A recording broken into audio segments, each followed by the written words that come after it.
Hello, everyone. So now that people have come back to school from the at-home section for the first for Tuesday and Wednesday of the week, I've gotten some feedback on the at-home stuff, and I know a lot of you are not sure about how to go about doing this. Partly because we don't have the usual Google Meet time where I can answer your questions right away, and office hours aren't as frequent as they used to be because I'm teaching other students in person all day in a blended situation. So I'm going to start posting these videos to hopefully work like an office hour or Google Meet. And then that way, if there's specific questions or something, we can address those on an as needed basis. But hopefully, this will reduce confusion and help everyone understand what to do for these. So to start, this one is going to be an explanation for the lunchroom fight on the historical thinking skills. So this is going to build up your ability to think about primary and secondary sources, okay? So just to break down, the rubric's going to be here so you know exactly what you need to put in to get the full 11 points for this assignment. If you click on this, it'll make a copy of the document for you. And then all you need to do is hit turn in, and I believe that's up here for you. And then it'll let me know that you've turned it in on Google Classroom, and I will get to grading it and giving you feedback as soon as I'm able to. Okay, so we'll just start with going over this first part because part two is building off of this, and I'll explain why part two is a lot simpler once you understand how to do part one. So part one, you are imagining that you are a principal of a school and you just found out that there was a fight in the lunchroom. So you asked many students and teachers to write down what they saw and who they think started the fight.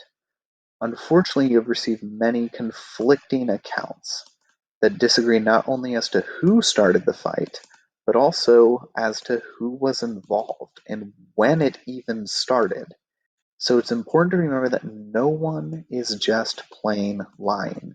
So no one is just 100% making things up, okay? So to start off with question one, we know no one is lying, but why would there be different stories of the event? So this first part is more hypothetical, and you just need to put yourself in the situation of thinking about, okay, if I'm in a cafeteria, why might I have a different view of what happened than my classmate, or a teacher, or a cafeteria worker, or someone else?